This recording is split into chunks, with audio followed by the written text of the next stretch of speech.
Right, guys, today we are going to be covering fractions in maths. Okay, so this is a fundamental piece of knowledge that you need to know, and it will carry on to many aspects of your learning career, whether that's GCSEs or even A levels. Okay, so we're going to start off with adding and subtracting fractions. Okay, but first let's break down what do we mean by a fraction. So I've written here an example of a fraction, 2 over 3.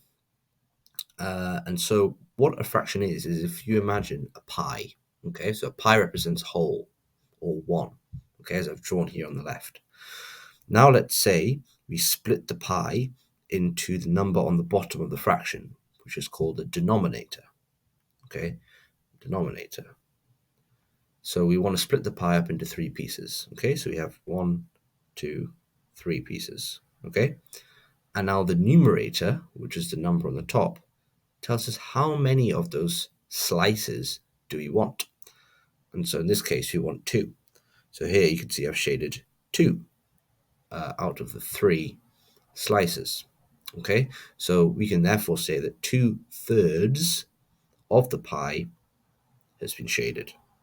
Okay, so whenever you see a fraction, think of the denominator, so the bottom number is the amount of slices into the pie, and the numerator is how many of those slices do we want. Okay, so now we'll get into how to actually add and subtract them. So here's the golden rule. If there's only one thing you take away from today's video, let it be this. Okay, you can only add or subtract fractions with the common denominator, with the same denominator. Okay, so for example, this question here, 2/3 plus 1/4 plus 2/3 plus 1/4, you cannot do in this form. Okay, you have to do what's called an equivalent fraction. Okay, so an equivalent fraction is a fraction that is the same as the other, but it's got slightly different numerators and denominators. So let me explain. Okay, in this next line, if you notice, I'm trying to make the denominators be the same value. Okay, so I don't know, maybe you've covered before, but lowest common factor is a very useful piece of knowledge to know for this. So the lowest common factor between 3 and 4 is 12. I can do a video actually on how to find the lowest common factor, but for now, just assume you know it. So what do we need to do to 3 to get to 12? Well, we need to times by 4 on the bottom. Now, we can't just times by a quarter, okay, because then that changes the value of the fraction. They're no longer equivalent. So let's times by 4 over 4, which I'm sure you can tell is just 1. So we maintain the value of the fraction whilst ensuring the denominator is common. And so we do the same with the second fraction. We times by 3 over 3, because on the bottom we get our common denominator, which would be 12. But we also maintain the value of the fraction because 3 times 3 equals 1. Okay, so now if you compute this, when you times fractions, you simply times the numerator and times the denominator and put them over each other. It's very simple. So if we actually do the timesing, we end up with 8 over 12 plus 3 over 12. Okay, so now we can add these because we have the same denominator. So you have the same slices, number of slices in the pie to compare. And so if we add the fractions, we just add the numerators on the top and we get 11 over 12.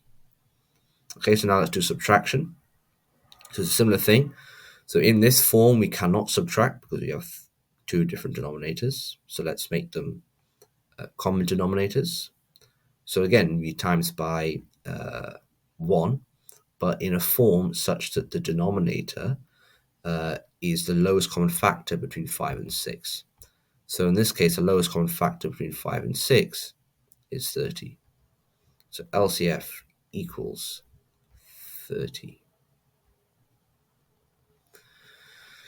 Okay, and so to get to 5, from 5 to get to 30, we do times by 6 on the bottom.